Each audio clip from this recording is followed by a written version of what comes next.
Yeah, Chris and I are here doing a replay version of something that we presented at Black Hat in Vegas just a few weeks ago.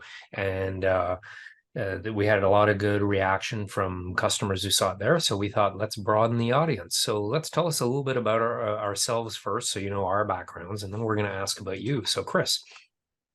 Yeah, so I've been doing 15 years in IT and a couple of years into cybersecurity. Ran IR, was an IR analyst at one point, and now today I get to do webinars with Mr. Eric on a pretty regular basis. Well, hey, I Eric? get to hang out with Chris because he tells me all kinds of interesting stories from the IR world. I've been in cybersecurity for 25 years now, some time spent it in trust, and a little bit over 12 years now at Trend Micro. And I get involved in various aspects of product strategy and growth strategy for the company. But before we dive into some technical meat here in this presentation, we'd like to actually ask you a little bit about you. We just want to ask one poll question because that's going to help us tune our talk track a little bit. We want to understand how hardcore this audience is. So let's pop up the poll for a moment. Eric, if you will press the poll at the very bottom. I will do it. Cool. Yeah. Right on. Launch. How about that? Looks like people are seeing the question. So basically, we want to understand, are you super technical? Are you moderately technical? Are you fairly junior on that level? And then we'll adjust our talk track just a tiny bit. So, okay. So as I expected, generally speaking, people are coming in around the moderate end of things. So that's perfect. I am certainly moderately technical. Chris is more technical. And so I'll help along the way, make sure that we're explaining things in a way that's comfortable for everybody. So thanks for those answers. And and I guess you may not have seen those results. So yes, 72% of people said moderate, 9% said they were very technical. So that's perfect. Yep. So let's move onwards, shall we?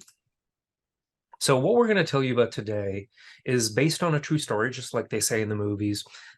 So that means some of the details are from the actual incident. Some have been changed in some cases to, of course, obscure and anonymize the organization that was involved in this incident. And in some cases, we tuned it just to tighten up the story a little bit or to clarify some points. So this is an incident that happened earlier this year and involved a North American customer. And this situation was relatively serious. We'll comment a little bit on what happened towards the end of this storyline. So what we're going to do is we're going to look at this attack twice.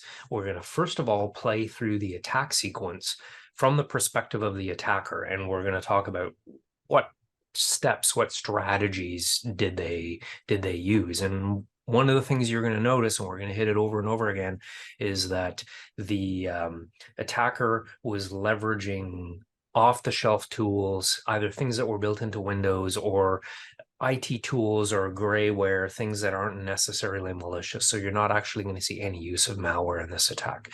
So we're going to go through those attack steps, and you're going to see how they got in and all the way through to impact. And then we're going to rewind, we're going to replay the attack, but this time what we're going to inject is some use of attack surface management and XDR, and we're going to show how those technologies as industry categories, certainly we're going to be using the Trend product as an example, but these industry categories of attack surface management and XDR are able to help intercept these kinds of attacks, mitigate these attacks, stop them from happening in the first place. So you'll see the story twice. We think it's an interesting way to roll through it. You let us know as we go what you think. And so moving onwards, Chris, let's talk a little bit about how this attack started, and then we'll dive into the demo. So you're going to see very few slides. You're mostly going to see live, walkthrough of the attack, but it's helpful to understand how this started. There was exploitation of a vulnerability in a print server software product called Papercut. And this was a vulnerability that had been reported to the vendor through the ZDI program, the Zero Day Initiative program that Trend Micro operates. That's a bug bounty program. ZDI then goes through a responsible disclosure process. So that had kicked off in January, and the vendor had patched this product in March. This incident happened in April, but of course, as we all understand on this call, not everybody patches everything in a super timely fashion, and sometimes IT organizations don't actually know that they have a vulnerable internet-facing server. So, Chris, how does this papercut vulnerability work at a high level? Yeah, so this papercut vulnerability allows the attacker to basically script out a packaged URL, send out the command out, and it allows them to do what's called remote code execution on Right. the victim machine. And thus, with our package, what you're going to see in this attack is that we're going to send out that URL, and we're going to abuse the vulnerability, and we're going to download a couple files for us. That way we can initiate some persistence. Right. So with remote code execution, the goal is the attacker wants to leverage the vulnerability in this product to run code of their choosing on this server. And that's why this vulnerability was viewed as quite serious. So Yep. Chris, I guess let's dive in. Show us what this looked like from the attacker perspective. All right. Yeah. So first step here is we see our print server, and we're going to go ahead and execute our command. We use a Python. It's a POC that exists on GitHub today, and we're pointing it to our downloading location. And we're going to abuse certutil in this particular standard because the fact that certutil allows me to download basically anything from the internet.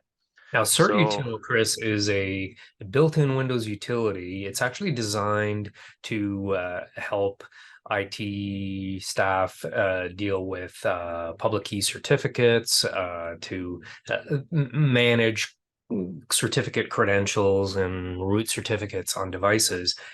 How does this certutil end up getting abused by attackers in such a bizarre way here? What is it about certutil? well, one, certutil is a system process to begin with, and Yep. then two, we can start it up. It's a trusted process, and it has the ability to download and save files for us, right? As you can see here, we've at the very top, you see certutil with the URL flag, and Yeah. we're downloading Screen Connect client setup.exe to our working directory, right? Yeah, and it's pretty crazy that certutil isn't saying, "Hey, this isn't certificate related, so why are you doing this?" But as an IR responder, do you see abuse of certutil on a regular basis? Absolutely. It's used all the time because Yeah. its capabilities, right? It's the same conundrum that explorer.exe versus iexplorer.exe, right? iexplorer is technically can be used as explorer.exe, Cool. even Well, though, let's move yeah. on. All right. So we've downloaded our package. Now we're going to abuse the exploit again. This time around, we're actually going to call our Screen Connect setup to get started. And the reason why we're doing this is now that we have the package there, we're going to call the Screen Connect to install. That way, here in a couple seconds here, we actually are going to see it call back to our C2 location. Now, And so, please hey, note, well, go ahead. yeah, I was going to say, please note that we're using Screen Connect in this scenario, but I want to highlight that this could work technically on any RMM software that you allow to run on your environment, right? TeamViewer, etc. So this here, we downloaded, executed. We have a callback. It has installed itself, and it is calling to our instance in the cloud. And we ran a command to say, "Who am I?" Whack all. And it's just to confirm that Screen Connect itself is running as system authority, not a user or anything like that. We want to make sure that we have access to the system. Eric, you Yeah. had a question. Yeah, I just want to highlight, so just so everybody's following along. So the attacker deployed Screen Connect onto the vulnerable print server, because it's super handy, obviously, to have this kind of tool running there. The attacker is going to be able to leverage this in a variety of ways. So this enterprise was not using Screen Connect, but the attacker is deploying Screen Connect, which is a legit third-party product, into the environment and Correct. leveraging it for access. Correct. So yeah, and you'll see the variety of interesting things they can do here. Like, for example, right now they're effectively running a Windows shell on this server. That's not even showing up on the screen at the other end if there is a screen connected to the server, right? You've got like invisible shell here. Correct. And you have invisible shell with system access, which is a Yeah. problem, right? This means I can install and do nearly anything I want to on the local system itself. Right. All right. Right. What happens next? All right. So now that we got a system, let's actually see if we can get into the GUI, right? So what we're going to do is we're going to check our GUI, and we do have access to it. Now, again, this is a server environment. There's a high chance of us not being discovered with a GUI screen, because the likely chance of you actually seeing someone look at the screen itself is very low, right? Most servers are virtualized these days anyway. The next piece is we're going to look at some public directory, and we're going to move some tools over, specifically SharpHound, because we are currently on the system, but we're going to start trying to get to the domain. Let's find what we can on the domain structure. Let's learn what we can about the network we're attached to. Please note, yes, SharpHound is technically a grayware tool, but if you don't have the proper AV solution in place, or you got grayware disabled, it will successfully run in most cases, right? Right. There are And do some. some RT organizations use SharpHound as well? You can use it as well. It is a purchasable product, right? Yeah. For discovering, or in other cases, you can use tools like it's AD admin, or dang name is slipping my mind right now, Eric. Nothing like a live question. There's other tools out there that do exactly what SharpHound does too. Yeah. So what they did there, they ran SharpHound, which dumped a whole bunch of information about the AD structure that we're about to see. And they dumped that into a file, and then they used Screen Connect to copy that back over to the attacker's environment. Correct. So And what I do could they do do? the same, Oh, yeah. and I could do the same attack with PowerShell as well, right? Sure. Like install the AD modules, and I could run PowerShell against it. Yeah. Okay, so we move the copies back over, right, to our attacker box itself.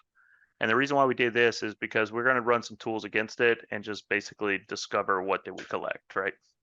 So for example, we're going to do an LS here, and we're going to see, okay, we got the users directory. So let's go ahead and cat it out. And we're going to open it. We're going to clean it up a little bit for us to make it easy to read, because nobody wants to just look at an ugly file. It's really hard to discover. And what are they doing? What are they looking for in this AD dump? So we're looking for domain admins specifically, right? Just Hmm. so that we can highlight them. So for Who are example, the admins? Yeah. exactly. So we know that we were already abusing Adam Sue because her session was already running on the box. Hmm. But as an attacker, I don't want to necessarily stay with my single admin user that I initially compromised, Yeah. right? I'm going to want to find other ones. And so this right here is a good way to discover admins, whether or not they're associated with any specific groups, anything like that. So again, we're scrolling through here, we're looking at the SIDs, and we're checking to see exactly what other admins exist here. We've got the Kerberos service ticket we just passed through. We know that we can do some Kerberos roasting there, but again, we're trying to stay quiet, right? We don't want to do anything quote unquote malicious triggering, right? Yeah. So here, I want y'all to pay attention. We have another admin user we discovered. His name is Dayton Rhymes. This is good information for us because we know that he's an admin. So we're going to basically go back through and we're going to look at the domains. So we kept the copy of Dayton Rhymes, and we're going to jump into our domains. And this is important too, because this is going to tell us where our DCs are, right? Or how many domains we're dealing with. Right now, we only got one, right? We got reserve-labs.local. I just want to highlight that obviously these domain names are not the ones that belong Correct. to the organization that was targeted. We've recreated all of this in a lab environment. So Correct. I hope that we don't actually have a company on here called reserve.labs. I'm sorry if they are here. Okay. we made We it. really created it and made it up. Yeah. And it was a lot more fun than doing company XYZ, which I Yeah. think actually exists today. So the attacker's doing some recon here. They found another admin name, and they now understand the state of the domain structure. Yep. So now what? So here we did NS lookup, and we're just checking our IPs associated with the DC and DNS, right? So it's the same machine on both of them. So now we're going to do a net use command. And then we're going to use a net share. So we're just looking to see if there's any file shares that are on this command, or if there was any shares previously on the box itself. And why does the attacker care about file shares? It's good information to know about. That way I can exfil data really quickly and I know where to get it from, Yeah. right? And you're going to see, hold on to this information later. This is important as an attacker. We're going to show you how an attacker itself will obfuscate where they're at versus where the actual data is, right? So they found an IT file share, which is pretty typical in an organization. And now Correct. the attacker is saying, well, great, I found this IT file share. I'm going to search around through all the files in that folder, and I'm going to look for the phrase password. Correct. And that's in the hopes that there's going to be some hard-coded password in a script, right? Absolutely. So they look for a string password itself. This is very relevant to everyday environments. People write scripts all the time to test or whatever. Credentials don't get reset. You know, the list goes on and on. This has gotten many organizations in trouble. We're going to go ahead and zoom in on this because I know that from a screen you can't really see it. But if you see AD user dash identify variable new user, change password at login, variable true, password dash support explanation 2023. So you see that line right there. That Now, means that why we would there do, be a hard-coded password? Why would an IT person do this? As we all again, look at each other nervously. it can be it can be testing purposes. There's a million different reasons why this can show up, right? Yeah, it's clearly not best practice, Of but it course not. ends up happening because of accidents, because of test scripts that don't get removed. There's any number of reasons. Again, I'm going to ask this question a few times throughout, but does your IR group see this kind of thing on a regular basis? Absolutely. And in Yeah. fact, this showed up in big breaches. We know for a fact that the Uber breach was associated with a stored password. Right. So in a Oh, script. pretty typical. So here we go. Yeah. So we found a password, and And now I want a disclaimer. Uber breach was public information, right? It wasn't no. Yeah. yeah. So now we're going to look Um, for usernames in the same set of scripts. So in that whole IT correct. file share that we discovered, we're going to dig around, we're going to scan all the files, and we're going to see what usernames we come up with. Correct. So again, we're just string username, right? Looking for hard-coded information. So when we zoom in here, we actually see that check file share.bat set username dash date and rhymes is Yep. all part of the same bat script. Right. So we now definitely know that we have an admin and we got their password, right? So let's start having some fun. Let's do it's nothing like start util. Let's abuse it through some WMIC and go to the domain controller. Yeah, we found the domain controller earlier. Yep, Now the attacker is going to install Screen Connect on the domain controller. correct. That's obviously going to give them a position of special access. What's exciting about being on the domain controller? Well, the fact is the domain controller gets to see everybody, right? So everything in the network itself. And now that I have domain admin on the DC itself, I can manipulate or basically do whatever I want through the environment. Right. For From that example, initial server, you weren't necessarily able to see the whole network, but the domain controller generally has more visibility. So it's a great place to be as an attacker. You're going to be able to hop around wherever you want, potentially see more data and so on. correct. Yeah. Another little nasty thing too, once I have domain control, if I really wanted to be a pain in the butt for my victim, I could technically spin up another domain controller in their environment that they don't even know about, right? And give Yeah. it read-write access. Like there's so much power in the DC itself, just Right. gaining access. Right. And again, Okay. that other DC they might not even be aware of, right? That's the scary part about it. I could just promote a server up. Hmm. Um, Okay. so So if we're on the domain controller. We have system level access there, of Yep. course. So we have system access, of course. So let's what's next, right? Well, in case we get caught, let's set some persistency, right? Um remember what I said earlier? I was like, we don't want Sue. We know Sue, we're using her session right now. And Dayton Rhymes, we've done compromised, but what happens if we do get caught, right? Something does trigger with that WMIC connection or something like that. I need to figure out another way to be persistent. Nothing like creating my own admin on the domain controller. Right. It's a good That place to be sticky, right? You got another name you can come back to if they try to start kicking you out. Yeah. Exactly. absolutely. And if I allowed all domain admins, for example, to have VPN access, it's a great way to stick around, right? Exactly. And you're going to be sitting there scratching your head like, why is this threat actor continuing to come back? So we're going to use the GUI for visual here, right? We're going to come in, we're going to go to our public directory and public videos, and there's our screen connect. Now this is our working directory because the public directory works everything. So I don't have to continue to rethink what directory am I working in, right? Yeah. It's just force of habit. So we're going to go ahead and paste some tools here. And this tool here is Advanced IP Scanner. We're going to go ahead and do a network scan. On that This is network basically scan, a port scan, right? Which you would think like, okay, people are going to detect a port scan being run on their network. So why would the attacker do this and risk detection?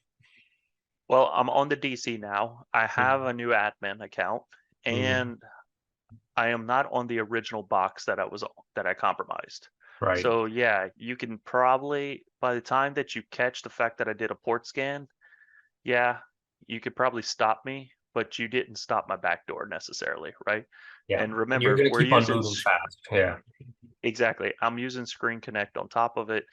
Good luck, finding out that, oh, by the way, I have this non-sanctioned app running in my environment, right? Yeah. Um, that would be, it'd be a couple little things. Again, no malware, right? So even if you reboot it here, right? A lot of people will be like, oh, just reboot the server and kill whatever backdoor was there. No, rebooting, I'm coming right back, and you have no idea that I'm here. Exactly. So here we pulled all the file shares. Basically, we pinged everything, and we can see everything that's being shared across the network, right? That was more of what we wanted to do here. Again, our one server was hosting some shares, but from the domain controller, we want to see what everybody else is hosting, right? So what are we going to do? We're going to go ahead and move our CSV over just for our own records. And then we're going to go ahead. There we go. All right. So let's go ahead and start mounting the shares, right? Yeah. Those So we shares that we know, learned about before, we just correct. pick up those file shares so that we can start pulling data. Yep. Because of And course, again, a lot of ransomware actors now, a lot of what they focus on is data exfiltration because they're going to be able to leverage that for an extra level of extortion. Um, and even if you have backups, they still have extortion power over you. And sometimes they don't even bother encrypting, as we'll see. So yep. yeah, we've The got structures mounted. we have the file shares mounted, and again, we're doing it from the domain controller because again, if someone catches on that we're potentially exfilling data from the DC itself, Mhm. they still don't know that we have the other server, right? we're working from another box because we're not trying to give away where our other machines are. So right now we're zipping up all the file shares through PowerShell. Yeah, so Still here these are nothing. again just typical tools, and they're just zipping up everything because why spend time I looking got for time later. particular items? You just zip everything and grab it. Yeah. Yep. And we've caught a threat actor who messed up this command one time where they tried to zip the file share as the whole drive and save to the same file share. So they end up creating a loop for themselves. And like as it was zipping and compressing, it was copying and trying to zip and compress. It was kind of funny because the admin himself was like, "Hey, this data store keeps filling up." Like, anyway, It's nice when that happens. However, in yeah. this case, they've This compressed case, the file shares. Yep. this case didn't happen that way. So we're going ahead, we're going to compress it. Well, there's one last thing that we need to do, and it's basically we need to move it off the box, right? Now, we need a tool to do this.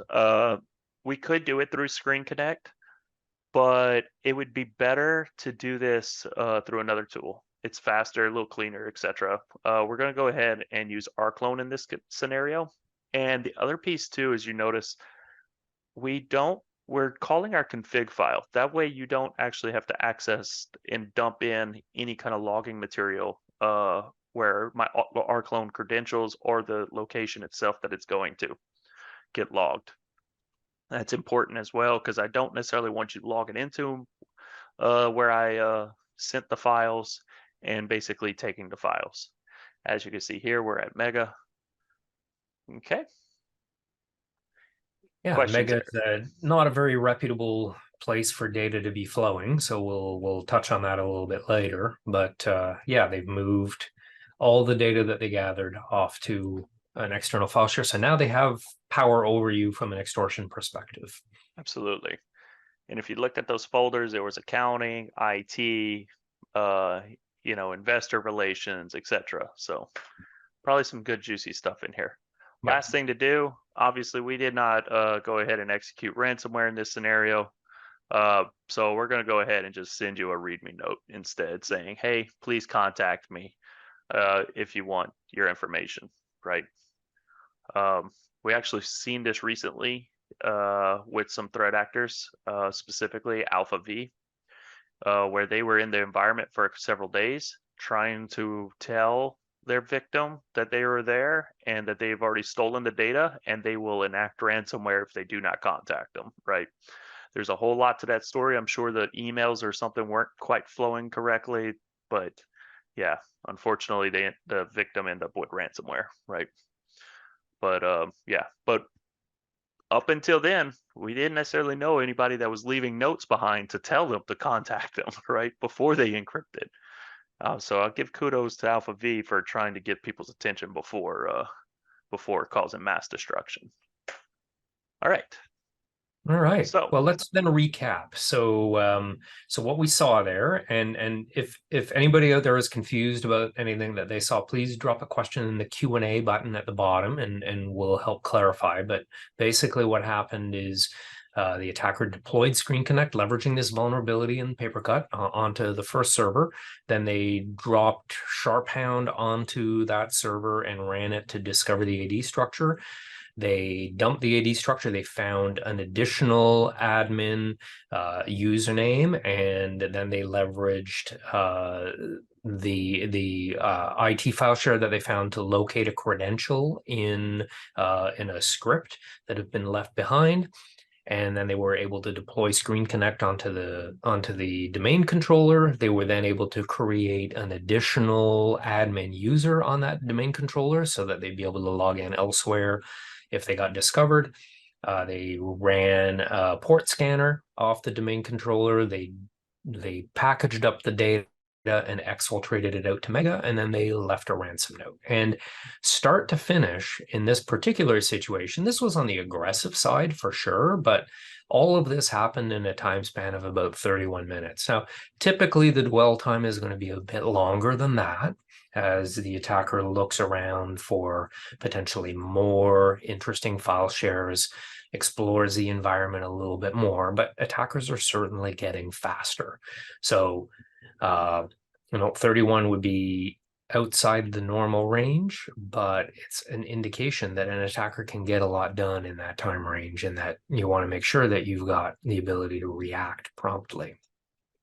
Yeah, in this scenario here, we were very straightforward to where we were headed, right?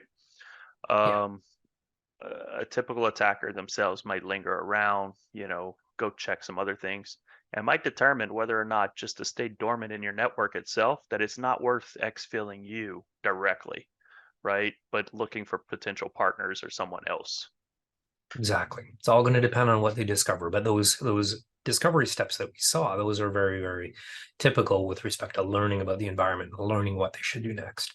So Correct. now what we're going to do is we're going to rewind this attack, and we're going to replay it from the perspective of the defenders. And we're going to say, what if we inject attack surface management technology and XDR technology into the mix?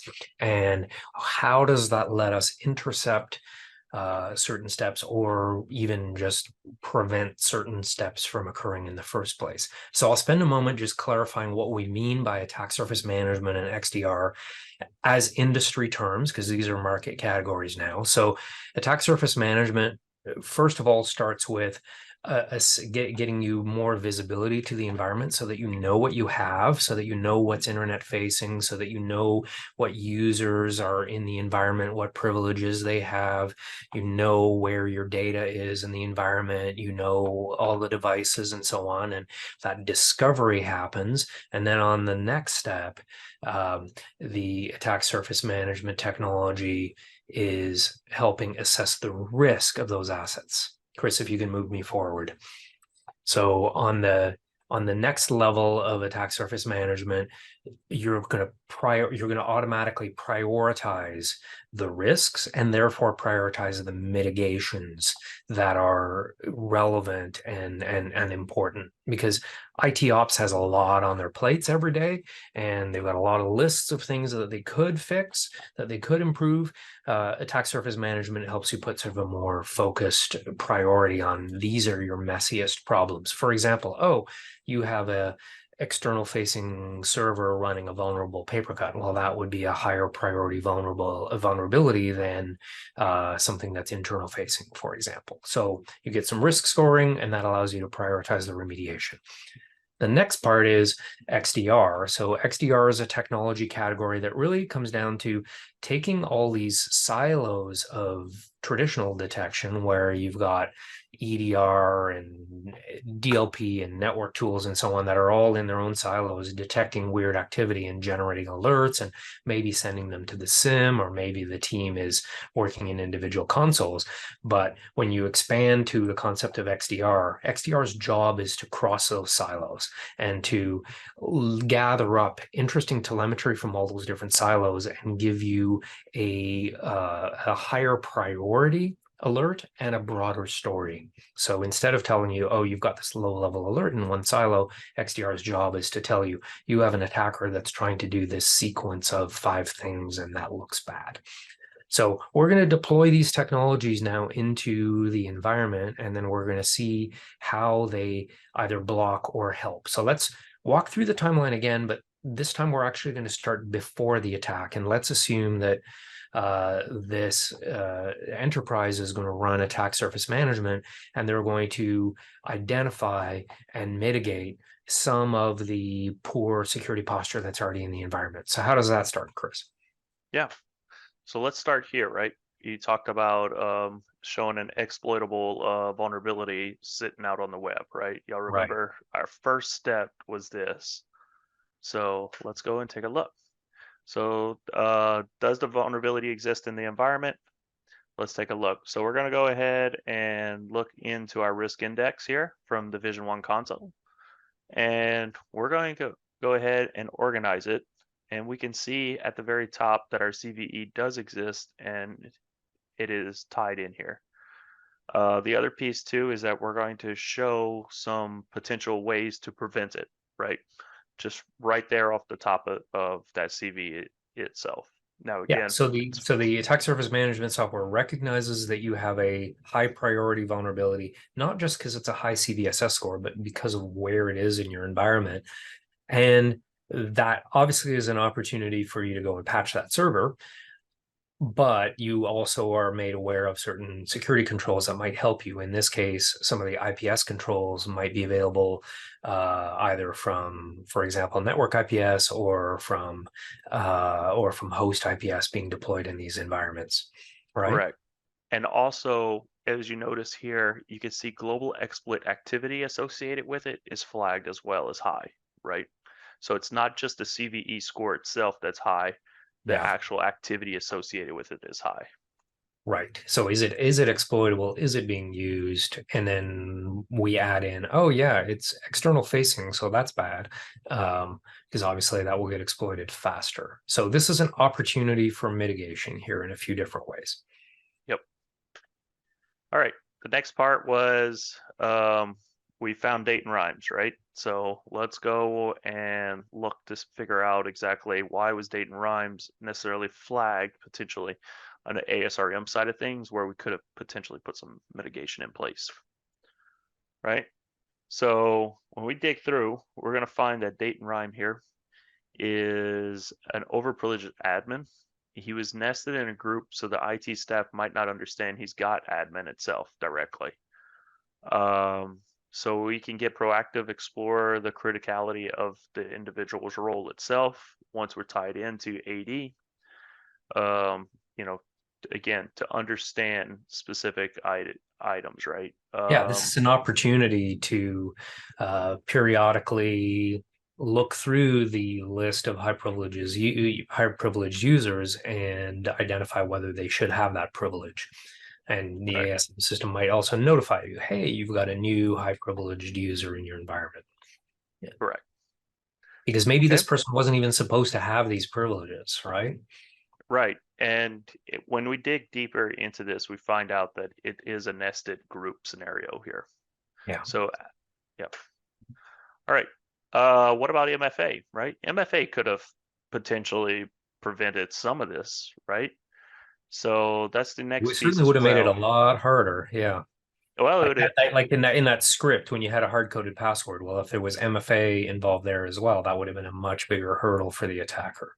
correct. And my script probably wasn't working either, but that was, but it would have created another step for the attacker themselves to potentially expose themselves that they have your environment, right? Right.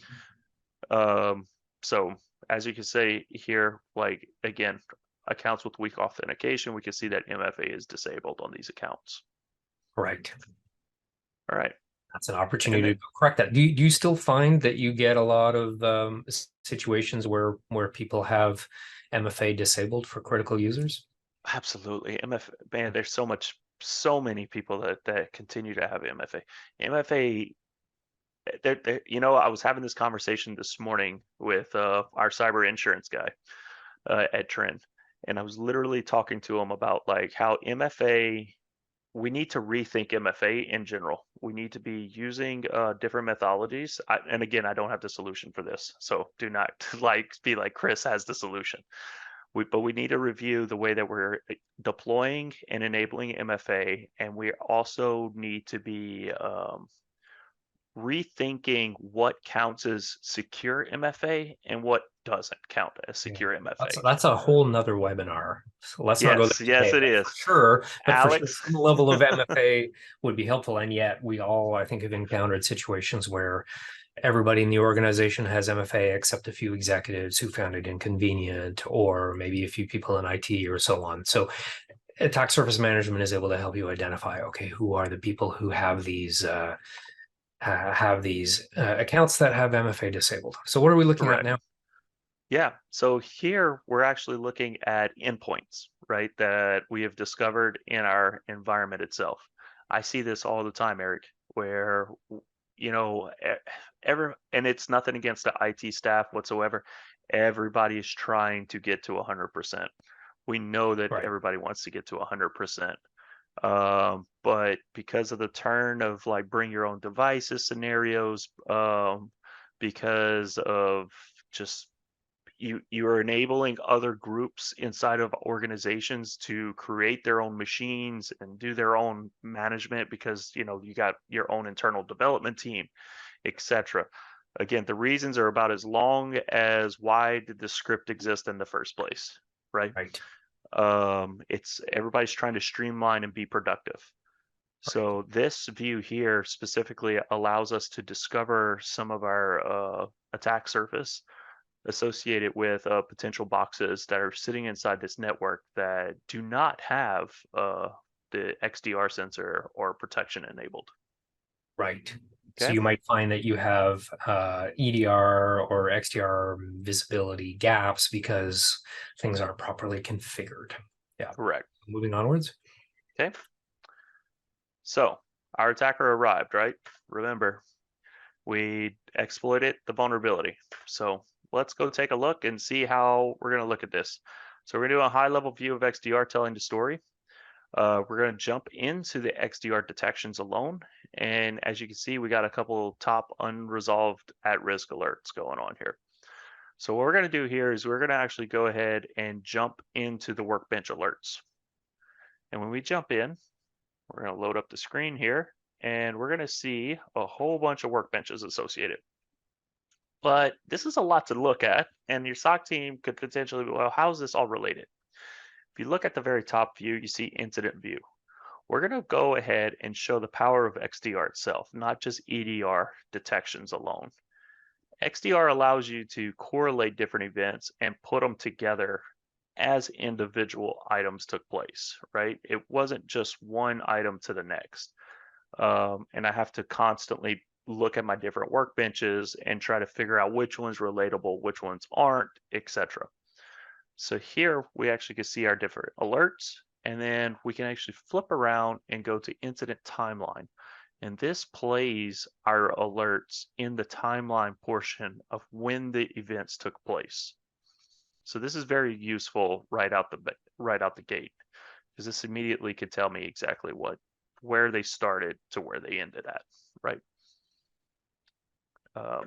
Okay. So great storyline. So we got about Yep. 15 minutes left. So take us through it. Yeah. All right. So we're going to go ahead and we can see here the exploit is being used and abused through the Vision 1 portion. We see the NT authority is associated with it. We have our command line off to the left-hand screen, but we're going to go ahead and dig a little bit deeper with checking the execution profile. Yeah, So XDR is here, telling us here that, yeah, cert util was being abused. And now you're able to see the papercut server launching cert util, which is weird, and the papercut server launching the installer for Screen Connect, which is also weird. And XDR identifies those things are weird. correct. Yeah. So we can see that as well. To answer the question, I'll answer it live. Yes, if we go and search for the specific vulnerability itself that was exploited, it was on our ASRM side of things. You could see the originating IP address as well. So remember when SharpHound was run? So we're going to go ahead and break out the SharpHound event, right? So go ahead and open up the workbench associated with it.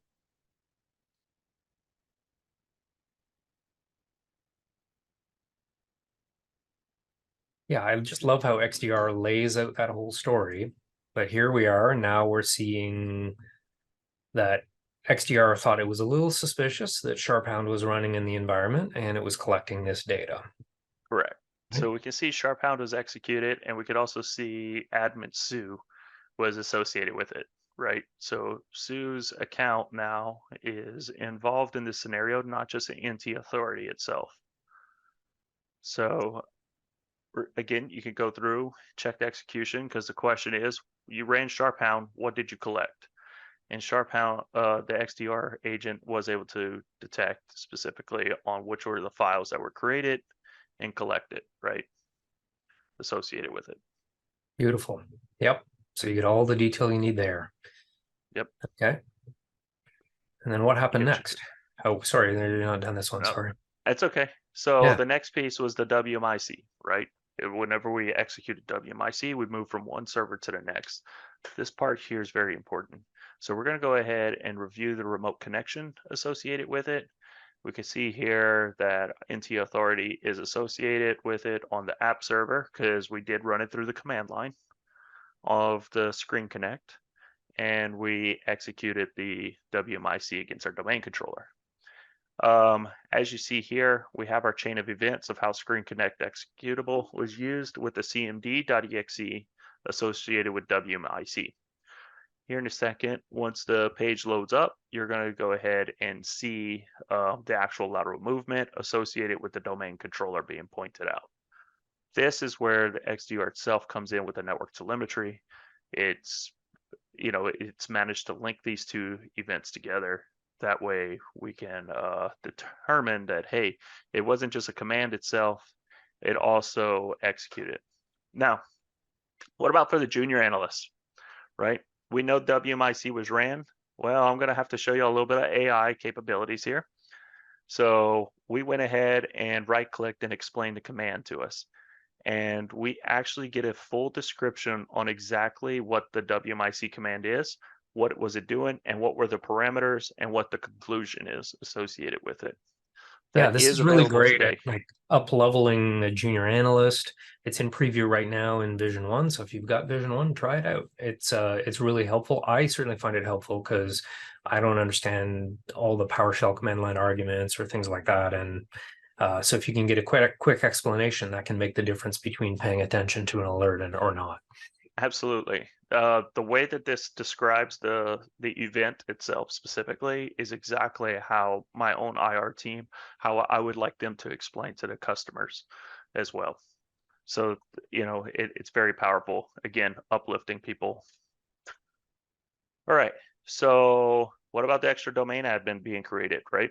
So we know net group was used, net user was used, etc. So let's go ahead and show that. Again, it's a good identifier to know what I need to go and clean up and how to push the threat actor out of my environment. So here you can actually see, yeah, we have the detection itself. We can see the NT authority associated with it. We're going to check the execution profile as well to dig deeper. And in here, you can actually see your commands associated with it. Again, linking it to Screen Connect itself, and then the associated commands as well going on with the CMD using net.exe to create the admin user, etc. If you look off to the left-hand side, you'll see net user, admin, asterisk, whack admin, add, domain, etc. is all here. Okay. So what about our port scan, right? So we had a port scan take place. Again, EDR is good, but this is XDR that we're specifically talking about, and it's good to talk about it. Well, this is what a port scan would have looked like based off of what took place. So essentially, you get your replay, and you can see your different HTTP, HTTPSs associated with it, and it bouncing between the different boxes associated with it as well. Again, really good tool to bring up to a higher level CISO, etc., to explain what was going on. Exfiltration with rclone and the compression of the files, right? This is by far one of the things that your higher ups are definitely going to ask. Oh, I'm sorry, Matt. It looks like the screen is a little blurry.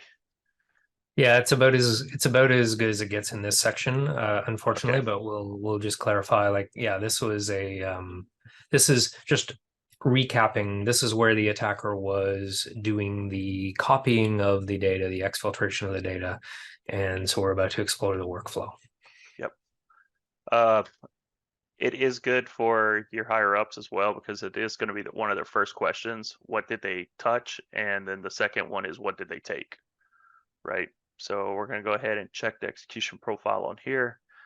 Oh man, so much red here. So you get the PowerShell associated with the rclone, and then you also get the rclone connections associated with Mega, And then to the left-hand side, you can see the different compress, archive, and the uploading of the different files as well, right? Here, I can actually help a little bit with this. That might help with the blurriness a little bit just for review. Okay. So you're seeing here that the data was taken. You can see what data was taken, and you can see that it's out at mega, which obviously gives you Right. critical information, although ideally you want to intercept before that happens. Well, Yeah. the other piece too that's important is that we know that Screen Connect is used here. So now here comes the multi-ransomware associated question, right? Is Screen Connect still being used in my environment? So what I just did right here on the query was I went into our forensics app. I opened up OS query. I selected our endpoints that it showed up in my workbenches, and I opened OS query functionality itself, and I queried the two endpoints. Tell me what the running process is for screenconnect.exe, right? And as you can see here on the screen, my domain controller and our app server here are both sitting there with Screen Connect still running as originally stated in their original PIDs. This is like a great forensics workflow where you're trying to say, okay, we've had a bad thing happen. What can we understand about the environment, even when there are no EDR capabilities deployed? Forensics is all about after the fact gathering of logs and configs and system status and so on. So here we're able to query endpoints that did not have EDR running at the time, as well as the ones that did. And this is the View Forensics app that's in preview currently in Vision 1. So if you're the kind of person who likes digging around like this, check it out. Yep. You touched on a very important piece right there, Eric. What about those 19 other devices that were discovered, right, from ASRM side? Mm. If I discovered them after the fact, how do I know that Screen Connect's not running on them? And this is a great tool. Once you get this sensor deployed, it's you can go and find out, right? Ask a question. Was this ever running?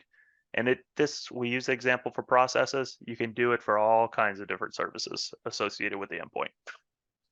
All right, Eric, So lessons yeah, learned. let's recap. So when I think about the proactive steps that people can take that can help mitigate these kinds of incidents or make them very, very challenging for the attackers, attack surface management is a really useful technology for proactive, ongoing, continuous assessment of your environment. So you're not waiting for the attacker to show up, and you're not also having to log into a zillion different tools and use Excel to manipulate all that and figure out what to do. The idea is ASM is supposed to help you proactively understand the most important things to mitigate in the environment.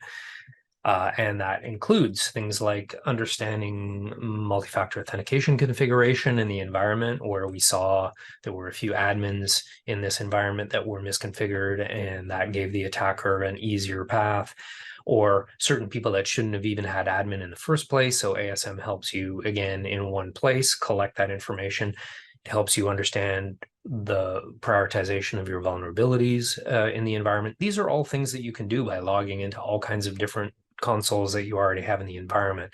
The goal of attack surface management is to synthesize that, to gather it up for you, and to then help automate the prioritization on some level to point out your biggest issues.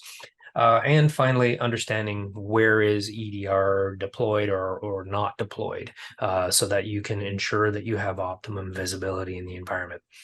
And then reactively, tell us about that, Chris.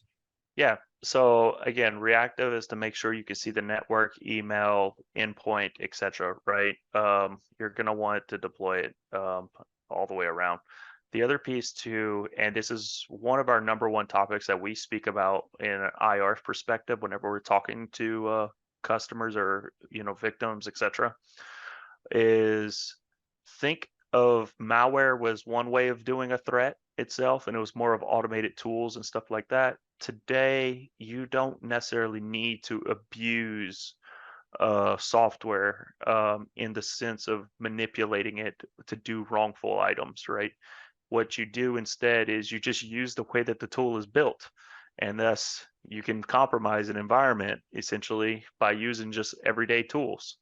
Yeah, it's Uh, really critical to have visibility to the use of non-malware items by attackers, because that's what they do now. If you're right. relying on detection of malware in the environment alone, sure, the attacker could have dropped Mimikatz or other tools, but that would set off more alarms. So on purpose, the attacker is leveraging these grayware tools, these legit built-in tools, in order to generate less alarms. So Right. you gotta have visibility. Yeah. Especially the popular ransomware gang that's happening right now in the last couple weeks, right? They actually bring their own drivers in and then just use those tools that they can legitimately get system access, right? Yeah. So again, a lot of fun there. The other piece too is generative AI. That's a good tool to have. Me personally, I'm extremely bullish about it. I can't wait to see what AI is going to bring to the security team.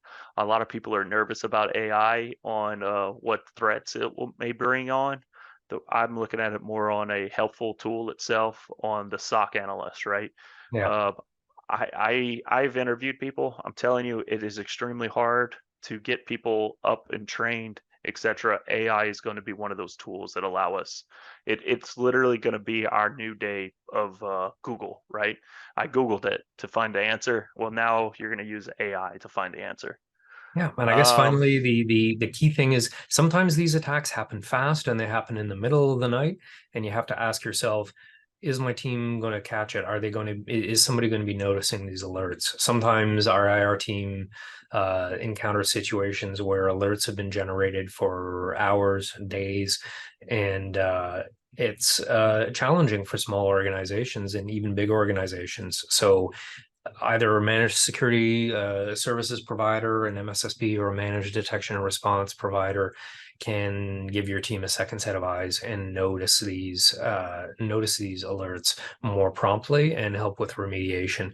We focused on visibility and detection in the XDR section. Of course, there are also automated or manual actions that you can take at various stages there to block, kill certain steps that the attacker is taking. Focus here was on visibility, but at the end of the day, if you don't have the visibility in the middle of the night, that's a concern. So MDR will be up for you at 3 o'clock in the morning, and they will take action or get in touch with you promptly. So that's our story for today. Really want to thank you for spending time with us. We're going to wrap the webinar very shortly, but we're happy to take any last moment questions here in the closing minutes, and we hope you enjoyed it. Looking forward to doing more of these in the future with fresh attack stories. And hey, thanks for joining me, Chris. yeah, definitely. Thank you for having me. Always fun. So we'll let this roll for a minute or two just in case people have questions. Okay, here's a question. Don't feel like you have to stick around, but I'm happy to take questions. So the idea of ransomware prompting a loud message that takes over your computer screen is not always the case.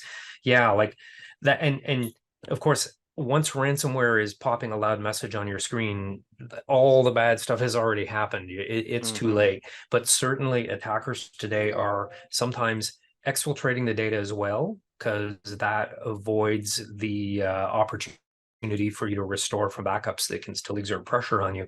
But some attack groups are now only exfiltrating the data and not encrypting your computers. And why bother? It's like more work for them to write all the crypto, Maintain to keys. manage that whole process of releasing keys to you and so on, when they can extort you for just having your data. So yeah, these things definitely play out this way sometimes. The other thing too is a loud message itself, right? I have seen where a potential note has stopped from being dropped, right? And part of it was to make sure that you didn't stop the encryption. That way, by the time you realize that encryption had taken place, it was Yeah, way too late. yeah. Because most protectant agents, as soon as you start dropping multiple notes, it's going to start raising alarms everywhere, right? So, Cool. right. All Any right. other Well, we don't have questions? any other questions. So, hey, thanks everybody for joining, and I hope you liked it. And look forward to chatting with you again on another demo. Yep. Thank you. Thank you all.